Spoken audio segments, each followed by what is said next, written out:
Thank you.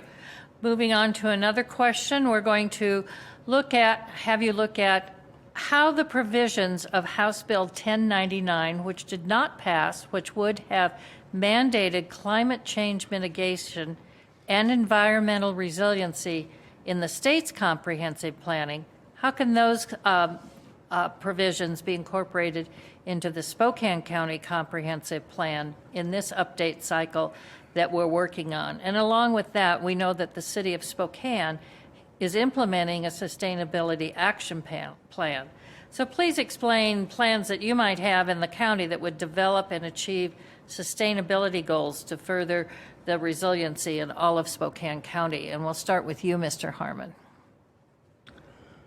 I'd have to say that the biggest problem we have is the fact that a lot of the regulations that our state impose on us are a problem, and they need to be resolved for a county, not the state. The state can give us direction, but they should not be imposing things that are something that would be normal on the west side to this side. That's about all I can say is I get involved with that and try and change it.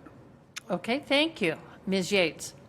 There's a lot of exciting work that we can and should be doing at the county level to improve sustainability and address extreme weather. I would start with hiring a sustainability manager at the county. This position is really about ensuring that we have resilient communities, our public spaces are protected, we're preserving natural resources, and we're saving money long term by developing a plan to address climate change and extreme weather.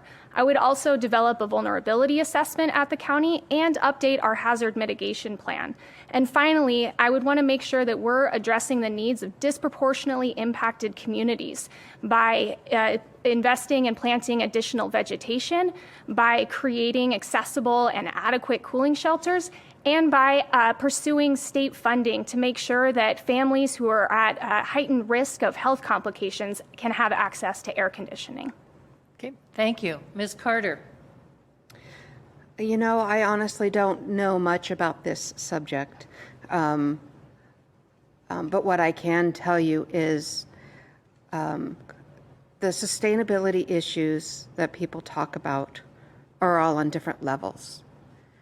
We have manufacturers, we have contractors, we have politicians, we have employees, we have all these different levels of people talk about sustainability and building for our community and making sure that we are developing in a way that fits, but we're all talking on a different level.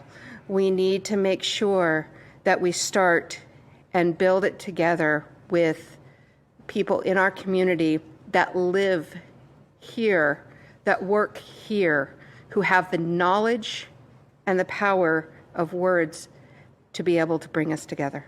Okay, thank you. Mr. French. To be sustainable, we need to have energy options. We need to be able to not only have electrical power available to us, but we also need to have natural gas.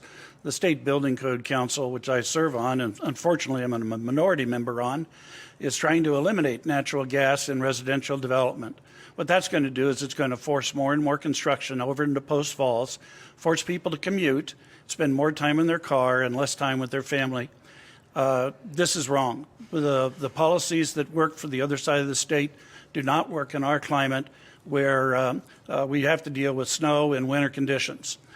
We need to have a more thoughtful approach to how we address the energy conservation efforts and climate change. And right now that doesn't exist because of burdensome regulations that are coming out of Olympia. That has to change. And I'm in the front line trying to make that change. Okay, thank you. Paid for by Friends of Maggie Yates, Democrat for Spokane County Commissioner.